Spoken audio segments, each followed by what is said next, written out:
Shri Harikrishna Heights इथं अत्यंत वाजवी दरात 25 एमिनेट्स आणि प्रशस्त पार्किंगसह 2 आणि 3 BHK रेडी पोझिशन फ्लॅट्स उपलब्ध। बुकिंगसाठी संपर्क पार्श्वनाथ प्रोजेक्ट 9090 78 78 33।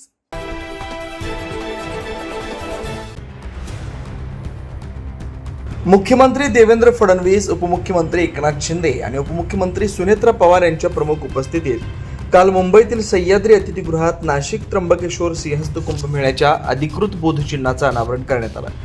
मात्र लोगोच्या अनावरणानंतर आता नव्या वादाला तोंड फुटल्याचं पाहायला मिळतंय। कुंभमेळ्याच्या बोधचिन्हामध्ये वैष्णव परंपरेचं प्रतीक मानलं जाणारं धनुष्यबाण चिन्ह दाखवण्यात आलेलं नसल्याचा आक्षेप काळाराम मंदिराचे महंत सुधीरदास महाराज यांनी घेतलाय। त्यामुळे नाशिकमधील वैष्णव आखाड्यांमध्ये नाराजीचा सूर उमटताना दिसतोय।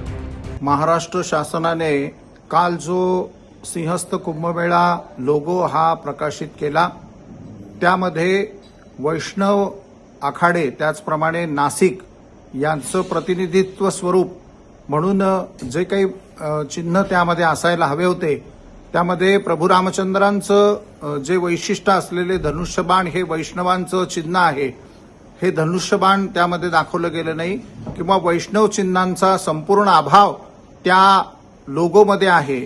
त्याचप्रमाणे जो एक व्हिडिओ प्रसिद्ध करण्यात आलाय, त्यामध्ये काशीचा घाट आणि काशीच्या घाटाचं त्या ठिकाणी वैशिष्ट्य दर्शवणारं चित्रीकरण त्यामध्ये केलेलं आहे।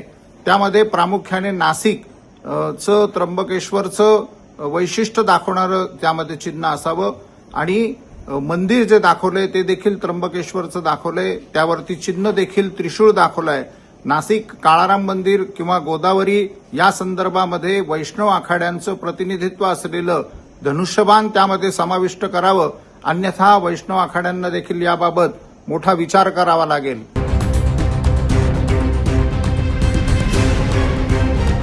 दरम्यान बोधचिन्हामध्ये वैष्णवांचं धनुष्यबाण चिन्ह समाविष्ट करावं, अन्यथा वैष्णव आखाड्यांना पुढील भूमिकेबाबत विचार करावा लागेल असा इशाराही महंत सुधीरदास महाराज यांनी दिला।